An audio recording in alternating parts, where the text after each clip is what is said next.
হ্যাঁ, তারপর ওগুলোকে ঠিক করে কে? হ্যাঁ আমি করি, মেয়ে থাকলে মেয়ে করে। এটা তো বেশি খায়।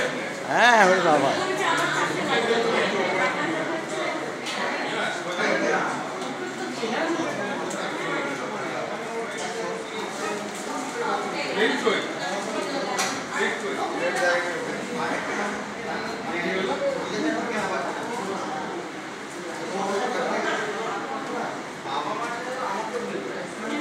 ভালো আছে।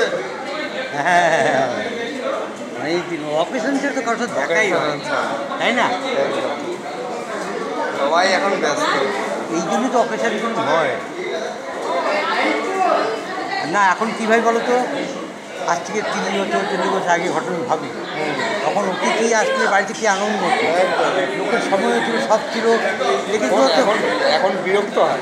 হ্যাঁ তখন অ্যাকচুয়ালি কী বলো তো, তখন লিভিং অফ মানে স্ট্যান্ডার্ডটা মোটামুটি একটা লেভেল। এখন কি একদম উপরে, কেউ নিচে, বুঝতে পেরেছো? অনেকে ভয়ে যায় না, অনেকে লজ্জায় যায় না, অনেকে এত ব্যস্ত সময় হয় না। আমরা হয়েছি এখন জানছি, বুঝতে পেরেছি, যন্ত্রের মতো ছুটছি। এই যে আজকে আমার এখানে কাজ চলছে, তো আমার আরেকটা বড় অন্নপ্রাশন চলছে, ওটা 200 লোকের কাজ চলছে। এটা হচ্ছে জগদ্দল, শ্যামনগর পাড়ি। ওই রাতে না? ওই রাতে, দুপুরেও খায়, দুপুরে ওই জন্যই ভালো। হ্যাঁ এই যে এন্ড করে আমি 8টা বাজে বেরিয়ে, বাড়ির লোক থাকে সেটা আমি 8টা বাজে করে চলে যাবো। হ্যাঁ জেঠু, জেঠু 2-3টে ব্যাচ হবে, চলে যাবো। কত বলেছে, লোক কত বলেছে? এটা